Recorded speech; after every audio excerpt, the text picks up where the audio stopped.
ஹாய்ங்க. எப்பவுமே நீங்க லஞ்ச் பாக்ஸ்க்கு தயிர் சாதம், தக்காளி சாதம், லெமன் சாதம்னே செய்றீங்களா? அப்படி இருக்கிறவங்க கொஞ்சம் டிஃப்ரெண்ட்டா செய்றதுக்கு இந்த லஞ்ச் பாக்ஸ் ரெசிபீஸ ட்ரை பண்ணி பாருங்க. நம்ம இன்னைக்கு 2 லஞ்ச் பாக்ஸ் வெரைட்டி ரைஸ் தாங்க செஞ்சுருக்கோம். ஒண்ணு வந்து சோயா சங்க்ஸ் வச்சு செஞ்சுருக்கேங்க. இன்னொன்னு வந்து எல்லோருக்கும் பிடிச்ச பொட்டேட்டோ ரைஸ் தான் செஞ்சுருக்கோம். ஃபர்ஸ்ட் வந்து நம்ம சோயா சங்க்ஸ் ரெசிபீஸ் எப்படி செய்றதுன்னு பார்க்கலாங்க. 100 கிராம் அளவுக்கு சோயா சங்க்ஸ் வந்து நல்லா சுடு தண்ணீல 2 நிமிஷம் போல ஊற வச்சு நல்லா கழுவி எடுத்துக்கோங்க. இப்போ ஒரு பேனில் 3 டேபிள் ஸ்பூன் ஆயில் சேர்த்துட்டு கொஞ்சம் சோம்பு, ஒரு பெரிய சைஸ் பெரிய வெங்காயம் கட் பண்ணி சேர்த்துக்கோங்க. கொஞ்சம் வதங்கினதுக்கப்புறம் ஒரு தக்காளி, 2 பச்சை மிளகாய், 1 டேபிள் ஸ்பூன் இஞ்சி பூண்டு பேஸ்ட் சேர்த்துட்டு நல்லா வதக்கிக்கோங்க. இது நல்லா பச்சை வாசனை போனதுக்கப்புறம் நம்ம மசாலா சேர்த்துக்கலாங்க. இன்றைக்கி வந்து 1 டேபிள் ஸ்பூன் அளவுக்கு கொரியாண்டர் பவுடர் எடுத்துக்கோங்க. 1/2 டேபிள் ஸ்பூன் வந்து மஞ்சள் தூள், 1/2 table spoon garam masala, 1/2 table spoon வந்து தனி மிளகாய் தூள் சேர்த்துக்கோங்க. தேவையான அளவு உப்பு சேர்த்துட்டு இந்த மசாலா வந்து நல்லா வதக்கிக்கோங்க. நல்லா 1 நிமிஷம் போல் நல்லா வதக்கிக்கோங்க. நல்லா வதங்கி வந்ததுக்கப்புறம் நம்ம வேக வச்சுருக்க சோயா சங்க்ஸ் எடுத்துக்கலாங்க. இதை வந்து நல்லா தண்ணியெல்லாம் பிழிஞ்சிட்டு அதுக்கப்புறம் சேர்த்துக்கோங்க. இதை வந்து நல்லா மிக்ஸ் பண்ணிக்கோங்க. லோ ஃப்ளேமில் ஒரு 2 நிமிஷம் போல் அப்படியே அந்த மசாலாலாம் இறங்குற அளவுக்கு வேக விட்டுருங்க. நம்ம இன்றைக்கி 1 கப் அளவுக்கு சூடான ரைஸ் சேர்த்துருக்குறேங்க. இந்த ரைஸ் வந்து அப்படியே சேர்த்துட்டு நல்லா கலந்து விட்டுருங்க. கொஞ்சம் மட்டும் மல்லி இலை சேர்த்துட்டு நல்லா கலந்து விட்டுருங்க. உப்பு மட்டும் தேவையான அளவு பார்த்துட்டு கரெக்டாக சேர்த்து மிக்ஸ் பண்ணிக்கோங்க. இதை நல்லா கலந்து விட்டுட்டே இருங்க. நல்லா எல்லா பக்கம் மிக்ஸ் ஆனதுக்கப்புறம் நீங்கள் 1 நிமிஷம் மட்டும் ஹீட்டில் வச்சு எடுத்துருங்க. ஏன்னா சாப்பாடு வந்து சூடாக தான் இருக்குது. அதனால் ரொம்ப நேரம் வந்து நீங்கள் ஹீட் பண்ண வேண்டியதில்லை. அவ்வளோதாங்க, நல்லா மிக்ஸ் பண்ணியாச்சு. இப்போ நமக்கு வந்து சோயா சங்க்ஸ் ரெசிபி ரெடி ஆயிடுச்சு. இதை வந்து நம்ம டிஃபன் பாக்ஸ்க்கெலாம் கொடுத்துட்டோன்னா கண்டிப்பாக குழந்தைய காலி பண்ணிட்டு தான் வருவாங்க. நம்ம சோயா சங்க்ஸில் குழம்பு, கிரேவி எல்லாம் வச்சு கொடுக்குறத விட இந்த மாதிரி ரைஸ் செஞ்சு கொடுத்து பாருங்கள். கண்டிப்பாக ரொம்ப விரும்பி சாப்பிடுவாங்க. இது பெரியவங்களுக்கும் கூட கொடுக்கலாம். ரொம்ப குழந்தைகளுக்கு கொடுக்குறீங்க அப்படின்னா நீங்கள் காரம் மட்டும் கரைச்சிட்டு கொடுத்துக்கோங்க, கரெக்டாக இருக்கும். அவ்வளோதாங்க, நம்மளோட சோயா சங்க்ஸ் ரைஸ் வந்து ரெடி ஆயிடுச்சு. இதை கண்டிப்பாக ட்ரை பண்ணி பாருங்கள். நெக்ஸ்ட் வந்து நம்ம எல்லோருக்கும் பிடிச்ச ஒரு பொட்டேட்டோ ரைஸ் தாங்க பார்க்க போகிறோம்.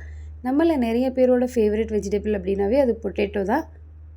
இந்த பொட்டேட்டோ ரைஸ் செய்கிறதுக்கு நான் வந்து மீடியம் சைஸ் 2 உருளைக்கிழங்கு வந்து தோல் சீவி இந்த மாதிரி பொடி பொடியாக கட் பண்ணி எடுத்துருக்குறேங்க. இதில் வந்து 1/2 டேபிள் ஸ்பூன் மஞ்சள் தூள், 1/2 டேபிள் ஸ்பூன் மிளகாத்தூள், தேவையான அளவு உப்பு சேர்த்துட்டு நல்லா கலந்து வச்சுருங்க. இப்போ ஒரு பேனில் 3 டேபிள் ஸ்பூன் ஆயில் சேர்த்துட்டு நம்ம கலந்து வச்சுருக்க உருளைக்கிழங்கு சேர்த்துட்டு நல்லா வறுத்துக்கோங்க. ரொம்ப நேரம் வந்து நீங்கள் இதை வந்து வேக வைக்க வேண்டாம். ஒரு 2 நிமிஷம் போல் நல்லா ஒரு பாதி மட்டும் குக் ஆகிற அளவுக்கு நல்லா வேக வச்சு எடுத்துக்கோங்க. ரொம்ப டீப் ஃப்ரை பண்ண வேண்டாம். இதை வந்து அப்படியே ஃபில்டர் பண்ணி வேறு ஒரு பிளேட்டில் மாற்றிக்கலாங்க. இப்போ அதே பேனில் 1 டேபிள் ஸ்பூன் ஆயில் மட்டும் எக்ஸ்ட்ரா சேர்த்துக்கோங்க. தாளிப்புக்கு கடுகு, உளுந்தப்பருப்பு, கொஞ்சம் சீரகம், கொஞ்சம் சோம்பு சேர்த்துக்கோங்க.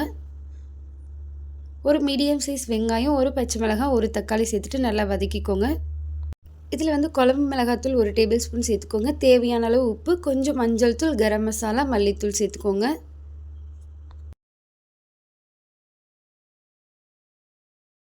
இப்போ மசாலா எல்லாம் நல்லா பச்சை வாசனை போனதுக்கப்புறம் நம்ம எடுத்து வச்சுருக்க உருளைக்கிழங்கு சேர்த்துக்கோங்க.